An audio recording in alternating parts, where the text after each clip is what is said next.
Guys, this is Mike Whittenberger from College Point, New York with the Eds. Officer, passing around. Thanks for listening to me today. My comic book, The Eds, A Story of America, is a universal story whose success will go far beyond that of the normal comic book buying audience, and here's why. As you can see, the art of the Eds is done in a simplistic style with bright colors and strong lines, giving it a unique, kind of weirdy cartoonish look, which I think is easy on the eyes and pleasant to look at.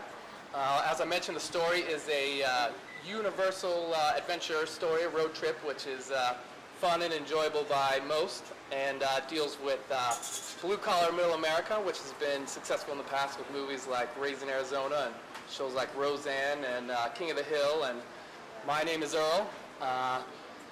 It has the book's full of a lot of tender moments which will endear the audience, the characters to the audience, and delivers a laugh about every 2 pages, maybe more than that.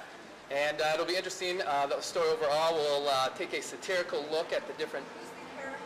Who are the characters? Because right now you're telling us how it's going to be successful and not what here's the story and the characters here's the basic story. It's three rednecks traveling across America. The Eds brothers, Ed and Ted, and Ed's girlfriend Darla Mae, traveling across America, searching for their unknown family members and themselves, led by a white trash Obi-Wan Kenobi, who is the ghost of their trucker father, who, while he was alive, impregnated women across the country, and they come to find out they have all these brothers and sisters. I need to stop you there, Mike. I open this up and I read, Ed is a crank addict who sits around the trailer all day drinking and getting high.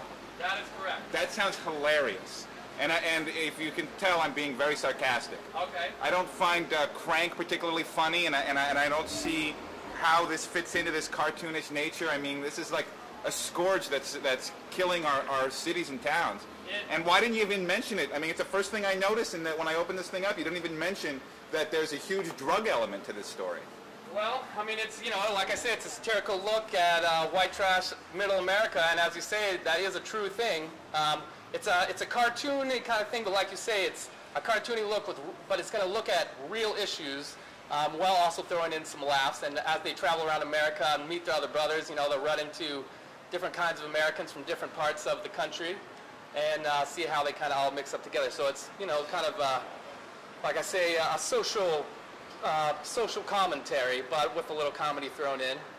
And definitely doesn't promote drug use. As you can see, the guys are losers, and it's definitely ruining their life. And by the end, they will change around and discover themselves and hopefully come out better for it in the end. A couple things that I responded to is that all of the things that you mentioned are TV shows rather than comics, and it seems that you have designed this more for an animated.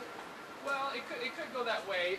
It's also written so that every 2 pages, like it's actually written to be a 2-page web comic or like digital comic you can put it on the iPod, or a 22-page monthly print comic. So the story works in all 22 pages or just 2 pages at a time with a nice hook or a nice laugh at the end of each 2 pages. But you could go cartoon. I'm kind of looking at the artwork just to focus on that for a second. Sure. You know what? I don't find them they're not charming in the least. Well, King of the Hill, Simpsons, I mean, and especially the Simpsons, very stylized, not attractive people, but they're charming. Mm-hmm. You want to look at them. I'm not getting really much of a read out of these characters here. That combined with what was already pointed out about the drug, and not to mention all the impregnated women they have to find across the country. Well, it's the kids of the impregnated women that they're looking for, actually, to put the family together. Yeah. There's something about the tone here that seems all over the place. The look of the thing seems jumbled. I can't imagine myself enjoying reading this comic. I'll make a suggestion to you. Sure. I wouldn't vote to publish this. However, I would put it on the web, or since you have a web address here, it might already be there. Play it out, see what the fans respond to. On the web, since you're doing a page or 2 at a time, you can kind of change the story as it goes, which happens all the time in comics. And see what people are into and see what kind of response you get. And you may find yourself a year from now with some different version of that that might work for others, or, you know, we could be wrong. This could be the kind of satirical, subversive thing that could hugely take off. We just wouldn't be interested. All right. Go ahead, make us look like idiots. Get out. We want to look like idiots. All right. I'm a little concerned about the name. I'm just thinking Cartoon Network with Ed, Edd, and Eddy. Yeah, that's And they that's do what call I them, thought. they do refer to them as the Eds in all of their promotional stuff. And they may since send a little letter to you. you Oh, might okay. get that letter, yeah. All right. But thank you. Thank you. Thank you. Mike.